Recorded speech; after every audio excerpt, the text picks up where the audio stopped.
ప్రపంచ దేశాలకి మన దేశం ఏమి ఎగుమతి చేస్తుందనే అంశం మీద మాట్లాడుకుందాం. ఏ దేశాలకు ఎగుమతి చేస్తుంది, ఏమి ఎగుమతి చేస్తుంది అనేది మాట్లాడుకుందాం. సామాన్యంగా వ్యాపార ప్రపంచంలో వాళ్ళు మన స్థానం చూడాలని అంటే ప్రపంచ వ్యాపారంలో మన మన స్థానం ఏంటి అంటే మన ఎగుమతులు ఎన్ని ఉన్నాయి, మన దిగుమతులు ఎన్ని ఉన్నాయి, ఇట్లాంటివన్నీ అంచనా వేస్తుంటారు. ప్రపంచంలోనే మన జనాభా మొదటి స్థానంలో ఉందనే విషయం మనందరికీ తెలిసిన విషయమే.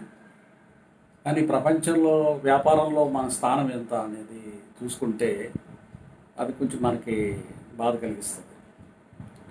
ఎందుకంటే మన ఆలోచన మన దేశం గురించే, లేకపోతే మన ఊరు గురించే, లేకపోతే మన రాష్ట్రం గురించే ఇవే ఉంటాయి. కానీ ప్రపంచం గురించినటువంటి ఆలోచన సామాన్యంగా ఉండదు. అంటే పెద్ద ఎత్తున ఎగుమతులు చేయాలి అనేటటువంటి ఆలోచన ఉండదు.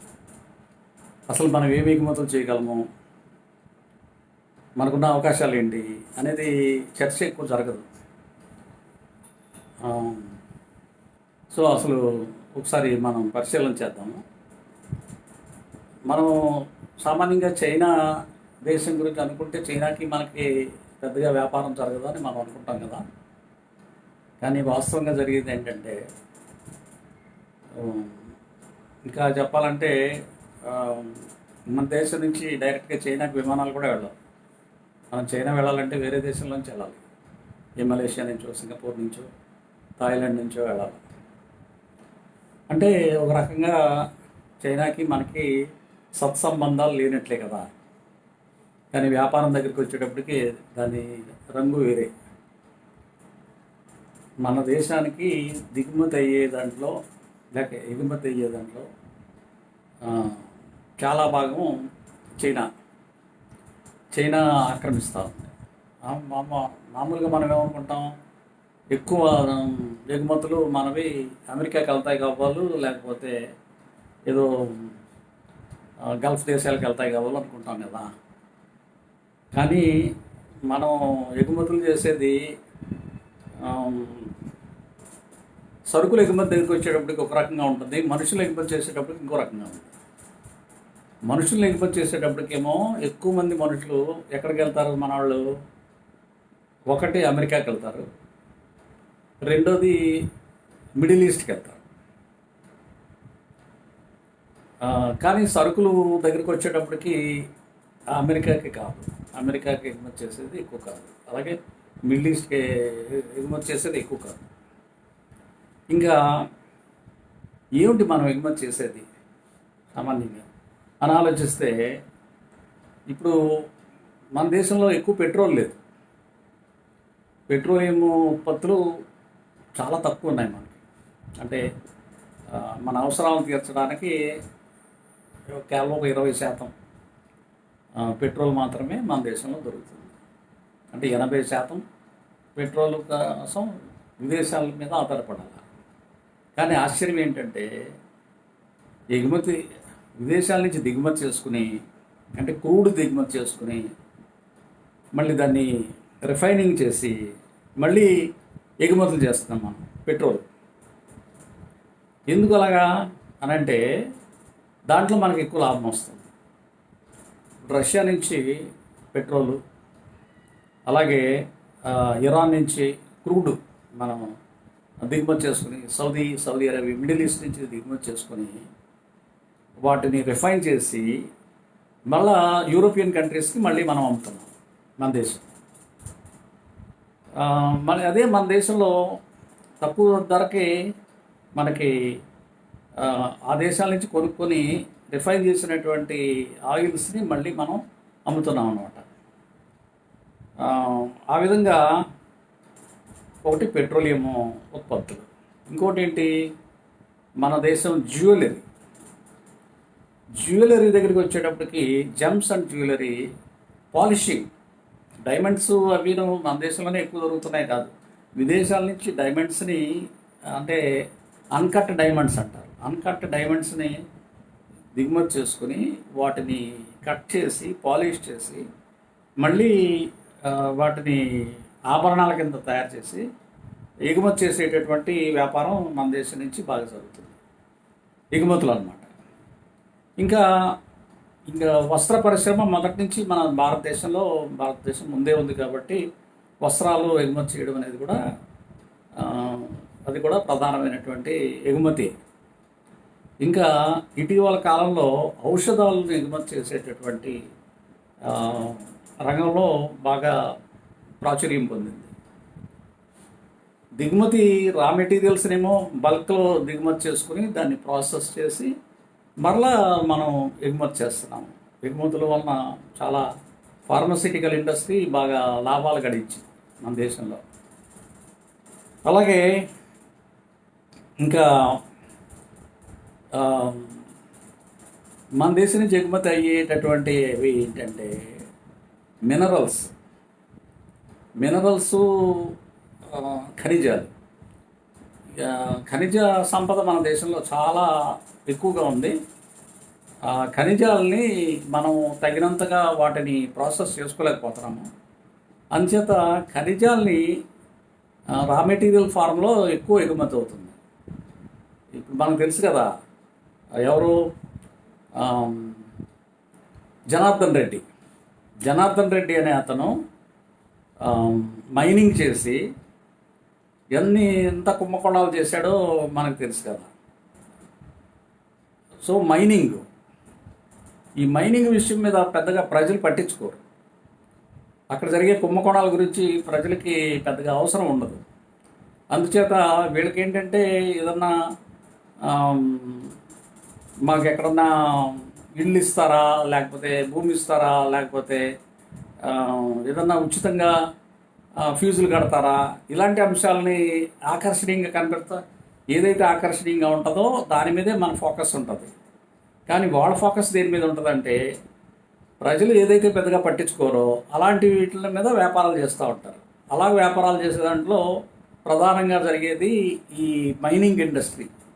ఈ మైన్స్లో వాళ్ళు మైనింగ్ సామాన్యంగా ఏంటంటే లీజులకు తీసుకుంటారు. ఉదాహరణకు ఒక 100 ఎకరాల భూమిని మైనింగ్ చేసుకోవడానికి లీజుకు తీసుకున్నారనుకుందాం. 100 ఎకరాలలో తీసుకుంటే ఆడు లోపలికి వెళ్ళి 1000 ఎకరాలు తవ్వుతాడు. ఎందుకంటే అది ఎవరు పట్టించుకోరు కదా. లోపలికి మైన్లోకి వెళ్ళి ఎవరు దాని మీద అజమాయిషీ చేయరు కదా, పబ్లిక్ కూడా పెద్దగా పట్టించుకోరు. ఆ విధంగా చేసే జనార్దన్ రెడ్డి వేల కోట్లు సంపాదించాడు. ఆ కుంభకోణంలోనే అరెస్ట్ అయ్యాడు. అతని మూలంగా జడ్జిలకి లంచాలు ఇచ్చి అది కూడా అరెస్ట్ అవ్వడం జరిగింది. సో ఆ విధంగా మనము ఎగుమతులు ఈ మినరల్స్ విశాఖపట్నంలో ఐరన్ ఓర్ ఎగుమతి నా చిన్నప్పటి నుంచి అవుతుంది. అంటే 50 సంవత్సరాల నుంచి ప్రతిరోజు 7 రైళ్ళు ఐరన్ ఓర్ ఎగుమతి అవుతుంది. అలాగే బాక్సైట్ ఎగుమతి అవుతుంది. విశాఖపట్నం పోర్ట్ నుంచి బాక్సైట్ ఎగుమతులు అవుతుంది. ఎందుకు? రా మెటీరియల్స్ని ఎగుమతి చేస్తే మనకు వచ్చేటటువంటి ఆదాయం చాలా తక్కువ ఉంటుంది.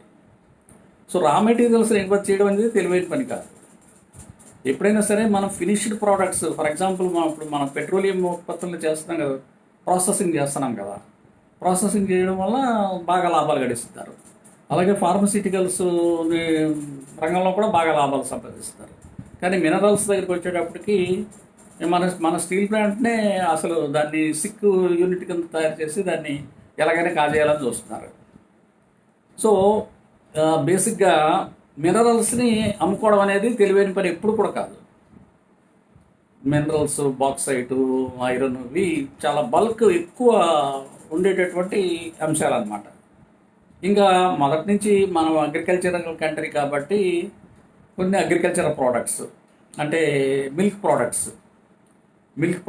తర్వాత టీ ఎగుమతి కూడా భారతదేశంలోంచి గణనీయంగా ఎగుమతులు జరుగుతుంది. అలాగే లెదర్ కూడా ఒక ఇంపార్టెంట్ ఎక్స్పోర్ట్ ఐటమ్ భారతదేశం నుంచి. లెదర్ గార్మెంట్స్, లెదర్ షూస్ ఇవి కూడా ప్రధానంగా ఎగుమతి అవుతున్నాయి.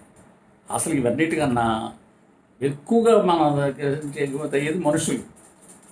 మనం ఎక్కువ మంది మనుషులను ఎగుమతి చేస్తున్నాం. మనకున్నటువంటి టెక్నికల్ మ్యాన్ పవర్ అంతా మనకున్నటువంటి ఈ expert man power, professional man power, దీన్ని ఎగుమతి చేసేస్తున్నాం మనం. ఇది కూడా తెలివైన పని కాదు ఎప్పుడు కూడా. ఎందుకంటే మేధావి వర్గం అనేది శిరస్సు లాంటిది, సమాజానికి శిరస్సు లాంటిది మేధావి వర్గం. అలాంటి మేధావి వర్గాన్ని ఎగుమతి చేసుకున్నటువంటి దేశాలు ఎలా బాగుపడతాయి, ఎలా అభివృద్ధి చెందుతాయి? కానీ దురదృష్టవశాత్తు మనం మన దేశం నుంచి మన మేధావులను అందరినీ కూడా మనం ఎగుమతి చేసేస్తున్నాం. విదేశాల్లో మన భారతీయులు ఎంతమంది ఉన్నారంటే 3,30,00,000 మంది ఉన్నారు. 3,30,00,000లో ఇంచుమించు 2 కోట్ల మంది ఈ ఎక్స్ట్రీమ్లీ గ్రేట్ స్కిల్స్ ఉన్నటువంటి వాళ్ళే. ఎందుకంటే వాళ్ళు మామూలుగా ఉన్న ఏదో వ్యవసాయం చేసుకుంటానని అంటే అలాగా ఆహ్వానించరు కదా. ఇప్పుడు అమెరికా వచ్చి నేను వ్యవసాయం చేస్తానని అంటే వాడు మనకు వీసా ఇవ్వడు కదా. అమెరికా కాదు, కెనడా, లేకపోతే ఇంగ్లాండ్, ఆస్ట్రేలియా ఇలాంటి దేశాలకు వచ్చి నేను వ్యవసాయం చేస్తాను అని అంటే వాళ్ళు అంటే వ్యవసాయం కూడా మన పద్ధతులు, మన విధానాలు లేవు అక్కడ. సో ఆ స్థాయికి సరిపడేటటువంటి అంటే టెక్నాలజికల్గా చాలా అడ్వాన్స్డ్గా ఉన్నటువంటి వాళ్ళనే వాళ్ళు ఆకర్షించుకొని వాళ్ళు అక్కడ సిటిజన్షిప్ ఇచ్చి అక్కడ మంచి సౌకర్యాలు ఇచ్చి మన మన ఈ ఎక్స్పర్ట్స్ అందరినీ కూడా వాళ్ళు కొనుక్కుపోతున్నారు. మరి వీళ్ళందరూ అక్కడికి వెళ్ళిపోయిన తర్వాత మన దేశము అగ్రరాజ్యంగా కావాలి, అభివృద్ధి చెందిన దేశంగా కావాలి అని అంటే అది ఎట్లా సాధ్యమవుతుంది? అందుచేత మనం ఎగుమతి చేసేటటువంటి విషయాల మీద మరి రా మెటీరియల్స్ని, మినరల్స్, ఐరన్ ఓరు లేదంటే బాక్సైట్ ఓరు వీటిని ఎగుమతి చేయడం కాదు, లేదంటే మన మేధావి వర్గాన్ని ఎగుమతి చేయడం కాదు. మన మేధావుల్ని మనం వెనక తెప్పించుకోవాలి. అలాగే మనం ఫినిష్డ్ ప్రోడక్ట్స్ని మనం ఎగుమతి చేయాలి. అంటే ఇప్పుడు కంప్యూటర్స్, మొబైల్ ఫోన్స్, కార్లు, ఇవి మనం ఎంత ఎక్కువ చేయగలిగితే అంత మనకి ప్రపంచంలో గుర్తింపు వస్తుంది అన్నమాట.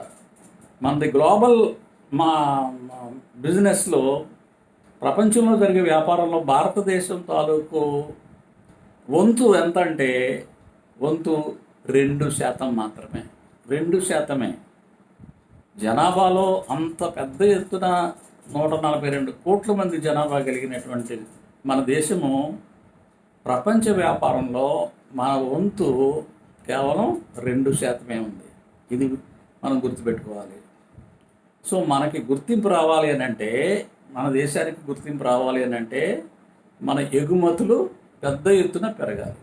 మన ఎగుమతులు పెరగాలి అని అంటే మన ఉత్పత్తి పెరగాలి. మనకు ఉత్పత్తి పెరగాలని అంటే స్కిల్డ్ మ్యాన్ పవర్ కావాలి. స్కిల్డ్ మ్యాన్ పవర్ అంతా విదేశాలకు పంపించి ఇక్కడ స్కిల్ లేకుండా చేసుకొని మరి మనం అభివృద్ధి చెందాలంటే అభివృద్ధి చెందేసాము అని కొంతమంది భావిస్తూ ఉంటారు. ఎందుకంటే సిటీలో ఉన్న వాళ్ళకి దేశం అంతా ఓవరాల్గా ఉండే దేశం పరిస్థితి వాళ్ళకి అర్థం కాదు. ఏదో ఢిల్లీలోనో, బొంబాయిలోనో, కలకత్తాలోనో, లక్నోలోనో, బెంగళూరు, హైదరాబాదు ఇలాంటి నగరాల్లో ఉన్నటువంటి వాళ్ళు ఏమనుకుంటారంటే మన దేశం బ్రహ్మాండమైన టాల్ బిల్డింగ్స్, బ్రిడ్జెస్, రోడ్స్ ఇవన్నీ చూసిన తర్వాత చాలా డెవలప్ అయిపోయింది అనుకుంటారు. But that is not true. అందుచేత గ్లోబల్ బిజినెస్లో చూస్తే తెలుస్తుంది కదా, 2% ఉంది మనది. 2% ఉన్నప్పుడు మనల్ని ఎవరండి పట్టించుకుంటారు? నిజానికి చెప్పండి. కేవలం 2% ఉన్న ఒక దేశము దాని గురించి దానికి అంత ఇంపార్టెన్స్ ఇస్తారని మనం ఎలా ఎక్స్పెక్ట్ చేయగలం? అందుచేత ఏంటంటే మనము ప్రపంచంలో మనకు గుర్తింపు రావాలి అని అంటే మన ఎగుమతులు పెరగాలి. మన ఎగుమతులు పెరగకుండా మనకు గుర్తింపు రావాలి అని అంటే అది జరిగే పని కాదు. Thank you.